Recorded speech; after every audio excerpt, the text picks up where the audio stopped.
Hey guys, Craig here.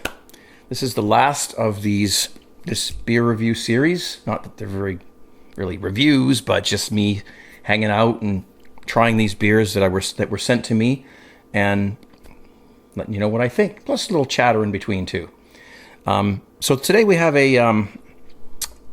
like a pumpkin sort of a thing. It's not autumn or anything like that right now, but I'm not waiting until then. So what we have here is a Flying Monkeys Paranormal Imperial Pumpkin Ale. Okay, so we'll get it poured. We'll get into this in a little bit. This is the last one of these I'm going to do. I know some of you are waiting for me to get brewing again. I know, but I feel like trying these beers, and in order to do them, I have to put them on film. So, okay. So let's get this open. Ready? Digital reverb. Now you can buy them on Amazon. Okay, you can get one. You can do this.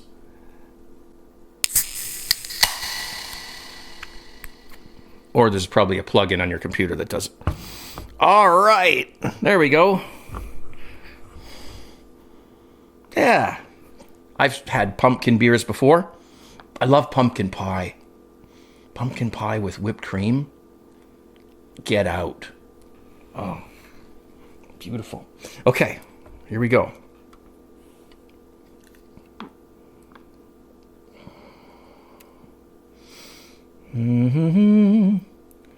There we are. Let's see what we can get out of this thing. There we go. Oh, I can smell it. I can smell it. I am not a beer reviewer. I've said that a million. I should get a sign made or a shirt. I should get a shirt made that says I am not a beer reviewer. Okay, this is I've read this through just so that I can read it to you easier.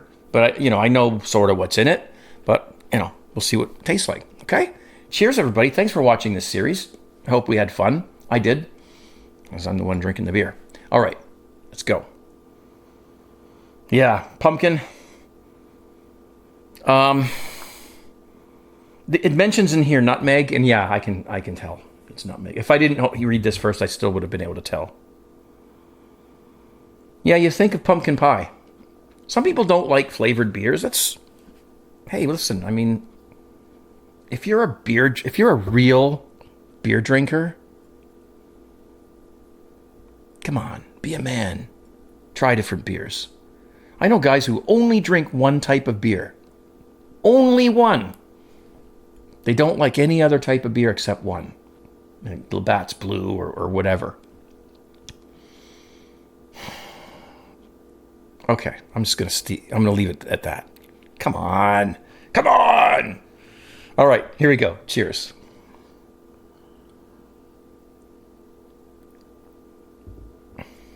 Oh my God. Wow.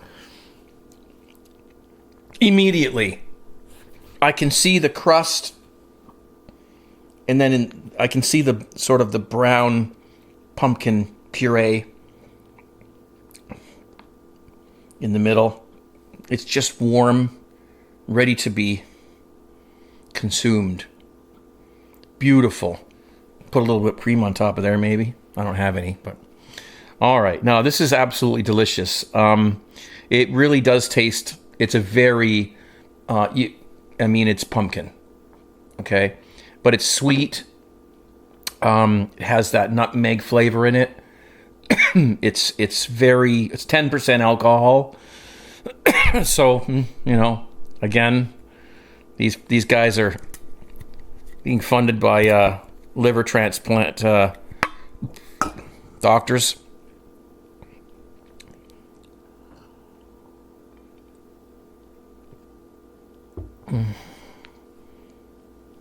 Oh, guys, it's absolutely delicious. These beers have all been very, very good. The last one, the double chocolate, triple milk stout, chocolate triple, whatever it was, that thing was amazing. Gosh, gotta find that around here. Not disappointing at all. Some chocolate beers I've had have been disappointing. But this is not disappointing either. It's a very beautiful treat. And it certainly has the pumpkin. flavor in there. There's no question that this is a pumpkin beer.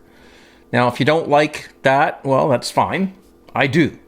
I love this kind of beer. One more.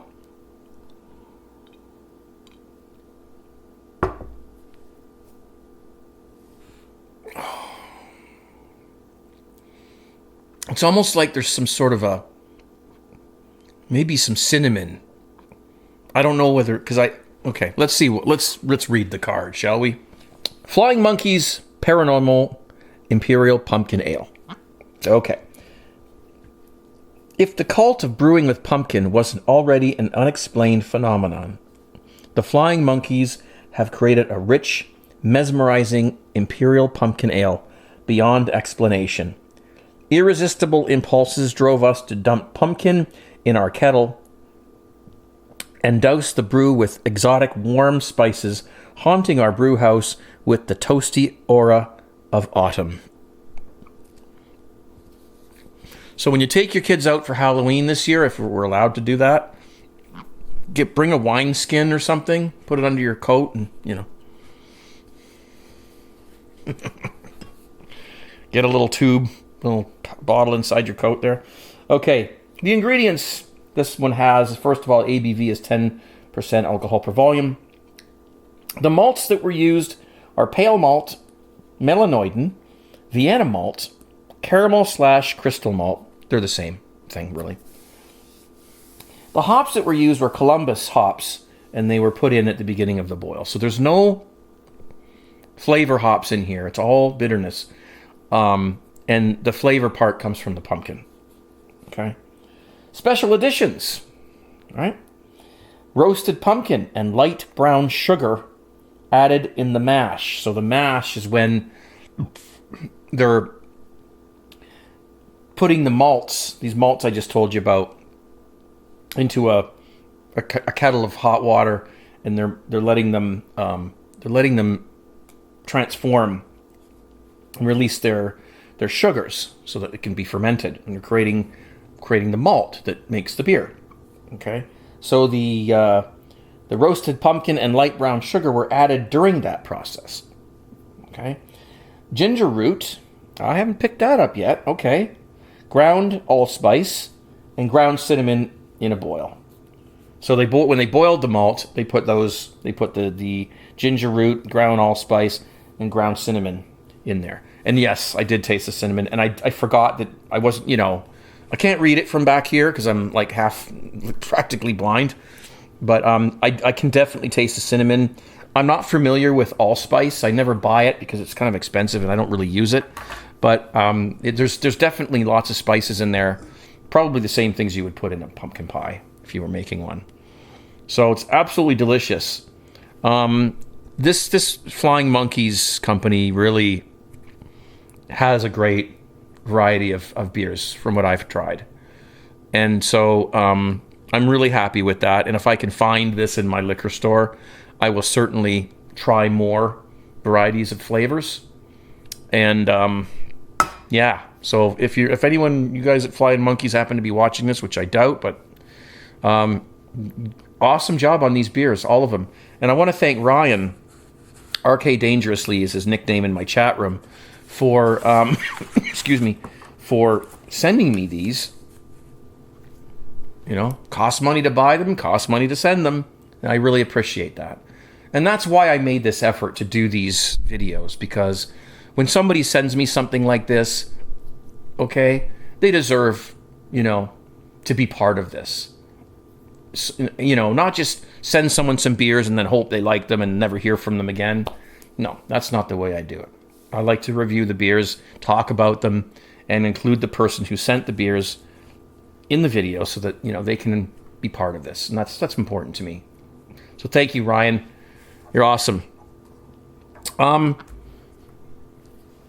going to talk about yeast in a second. I've been doing a few rants here and there during these videos because I'm really not a beer reviewer, so I'm trying to make them interesting in other ways. Today is really not much of a topic, really. I just wanted to mention that the yeast that I've been using for 2 years, I finally had to get rid of it. You heard me talk about this a little bit. it basically bit the dust. I think it mutated. I'm not a biologist, so I don't know, what happened, but it started floating to the top instead of blending in with the beer. So maybe, as they say, it went belly up. I had to keep stirring it, and it would go down, it would ferment, and then it would come up the top again, and big foam on top. And then when I kegged the beer was fine, but the yeast that was in the bottom of the fermenter was very, very little. So I wasn't. Excuse me. I've got a bit of a. I wasn't able to capture the yeast and reuse it anymore. It basically was gone. So it probably mutated. It lost its integrity. It died. Something happened to it. After 2 years, you can't complain. Now, I've learned a few things about this, and they say don't use your yeast more than 5 times in a row. And I used to think that was hogwash. You learn along the way. We all do. You can use it more than that, as I've proven, but it might not be the same yeast that you started off with. It does evolve, right? It changes depending on the conditions, and when it reproduces, it mutates, it adapts, it does all kinds of, things like that. So if you're interested in using a yeast that you purchased and you want it to stay within that yeast category, then yeah, you might want to stick with the only using it a few times. I'm a bit of a... I'm not a big fuss pot when it comes to styles and things. I'm not entering anything in any contests or anything like that. So as long as the yeast ferments the beer and it tastes good, I'm fine. I don't really care what kind of yeast it is, as long as it does what I want it to do. And that's what I sort of did when I used that yeast over and over and over and over again. It kind of got used to what abuse I threw at it, and it did its job, which was great. And it was, a $12, vial of liquid yeast lasted me 2 years. And it did a great job. It tasted awesome. It made great beers. So I said goodbye. Felt sad that day. I was like, I'm okay. Now, this is warmed up a little bit.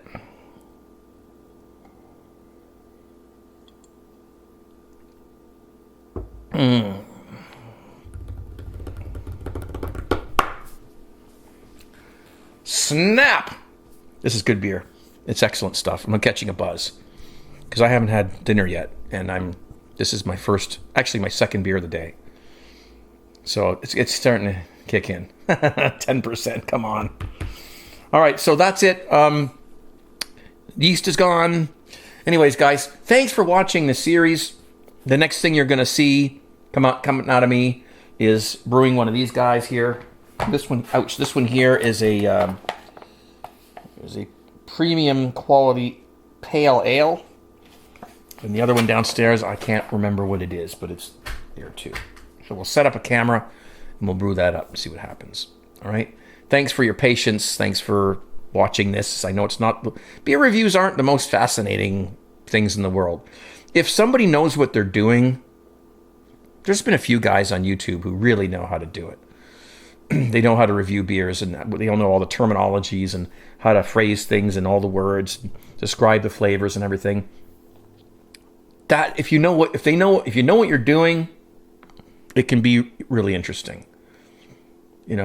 I really don't review beers, and I'm not really good at it. But so that's why I try to add other content into the videos to make them, at least try to make them a little bit interesting.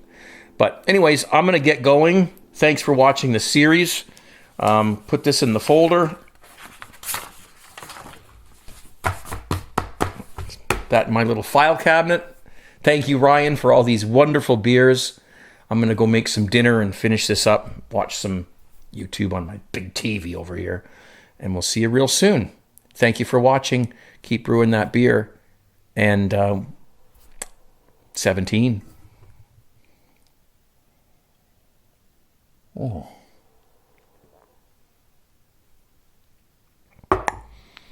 Oh.